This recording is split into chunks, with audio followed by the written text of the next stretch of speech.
Hey guys, Allison here. I am going to start a series today that I want you to use as an antidote to anxiety. Now, we're in the Easter season right now. We just celebrated Easter when I'm recording this. And it's very interesting because we're reading from the book of Acts how this very small group of apostles and disciples spread the faith throughout the world. And they were able to conquer the Roman Empire. Now, how? Now, the Roman Empire, like most despots and most tyrants, and what we're seeing today in a big way in the world, they use fear to control people. And what is the ultimate fear they use to control us? Fear of death. And that's what's so revolutionary about what Jesus did. He conquered death. He came and death is no more. He rose from the dead, conquering sin and death. He trampled over sin and death, right? So if we think about that, what is our worst fear ultimately is not only of dying ourselves, but of losing people who are close to us. And, we've all experienced that. And unfortunately, we're seeing so many people kind of dying untimely deaths lately. We've seen a lot of young people. We've seen so much fentanyl coming across the border. So we need to really start contemplating, what is heaven going to be like?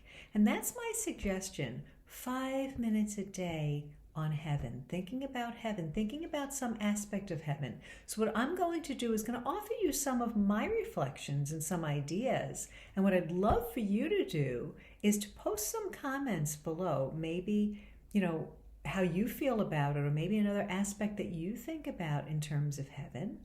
And maybe even a book or something that you've read that has been really meaningful to you.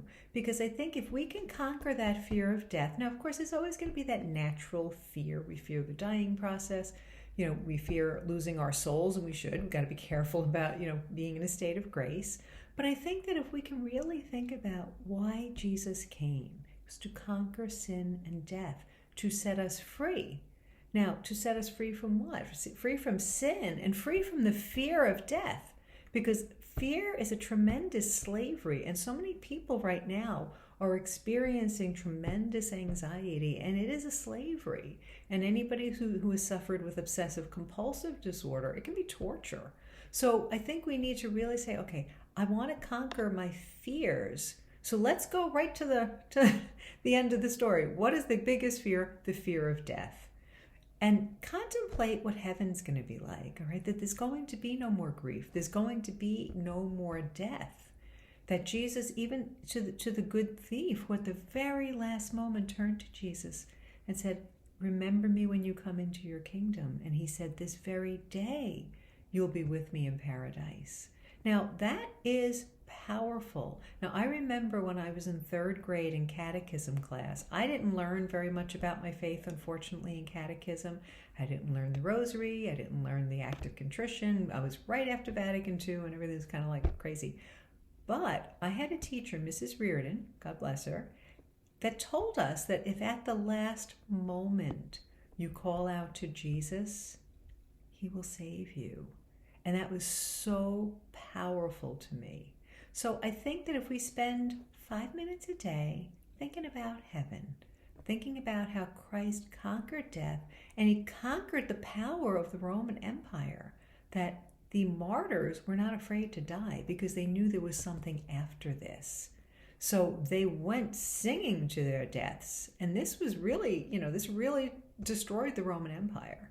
So I think as we're living through the difficult times that we're in, spend 5 minutes a day thinking about heaven, some aspect of heaven. And over the next several weeks, I'm going to be offering some more reflections. And again, I would love for you to share your reflections or suggestions below in the comments. And make sure you like and share the video so that other people can start really kind of moving away from this life of anxiety that we're all in and claiming our heritage in Christ, which is a heritage of hope and a heritage of trusting in God's mercy. Now, if you feel that maybe you haven't been living life right and you're afraid of dying, well, now's a chance to think about making it right, going to confession. Now, here's a prayer I want to suggest to you. Every day, Jesus, help me to get to heaven. And this is a great prayer, I think, to share with our kids, because sometimes they're not open to hearing about faith or whatever, but to just maybe when you say grace, or just as an example, Jesus, help me to get to heaven. Today, show me how to get to heaven, is a simple prayer, and God will take over from there. If we can get them to say that, God will take over from there and find ways to lead them in that direction. So I hope you find this helpful. Again, please post your comments, and I will be posting some more short videos, 5 minutes. They may not be 5 minutes, they may be 3, they may be 7, whatever it is, but just contemplate heaven, and you're going to find real freedom. God bless you.